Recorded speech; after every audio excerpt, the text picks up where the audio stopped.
জান্নাতুল মরিয়ম বর্তমানে অনেকটা অসুস্থ। আর ওর ভারত চিকিৎসা সম্পর্কে আপনারা জানেন যে ভারতে ওরে বলছে যে 10 থেকে 11টা আরও অপারেশন লাগবে।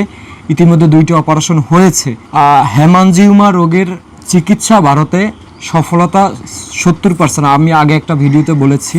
আর আমি আরও কিছু দেশে যোগাযোগ করেছিলাম, যেরকম জার্মানিতে, তারপরে চায়নাতে, তারপরে হইল থাইল্যান্ডে, তারপরে আপনার যে সিঙ্গাপুরে বেশ কিছু হাসপাতালের সাথে কথাবার্তা বলেছি যে আসলে ওর কয়টা অপারেশন লাগবে এবং সর্বোচ্চ কয়টা অপারেশন লাগতে পারে।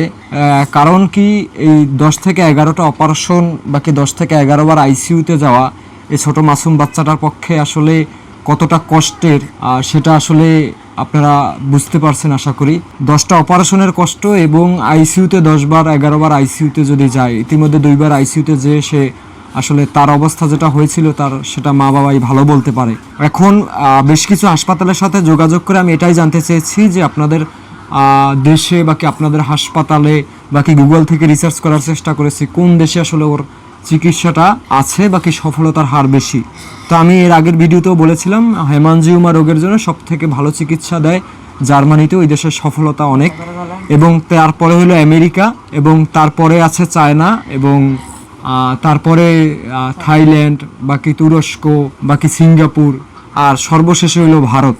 ভারতে 70% সফলতার হার, আর চায়নাতে হইল 90%, আর জার্মানিতে হইল 95%। এখন জার্মানিতে আসলে যোগাযোগ করার পরে তাদের অ্যামাউন্টও অনেক বেশি, সেটা আসলে 50 লক্ষ টাকার উপরে।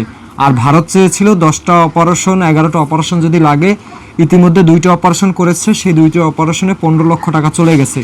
থাকা খাওয়া যাওয়া আসা খরচ তো আছেই, এবং এটা আপনারা আনুমানিক একটা ধারণা পাবেন মিলাইলে।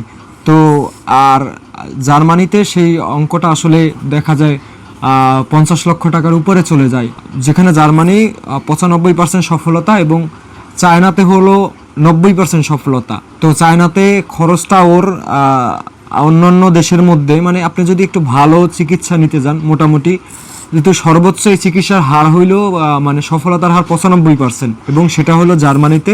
এবং তারপরে আমেরিকার পরে আছে চীন, মানে এই হেমানজিওমা রোগের জন্য। হ্যাঁ, ভারত অনেক রোগের জন্য বিশেষজ্ঞ বাকি ভালো হতে পারে, যেরকম হার্টের জন্য ভারত ভালো একটা স্থান হবে, কিন্তু হেমানজিওমা রোগটার চিকিৎসাটা বাকি টেকনোলজি বলেন বাকি ডক্টর বলেন, এটার বিশেষজ্ঞ টিম আসলে ভারতে কম। এই কারণেই আসলে মূলত ওরা নিয়ে সমস্যাটায় পড়েছি।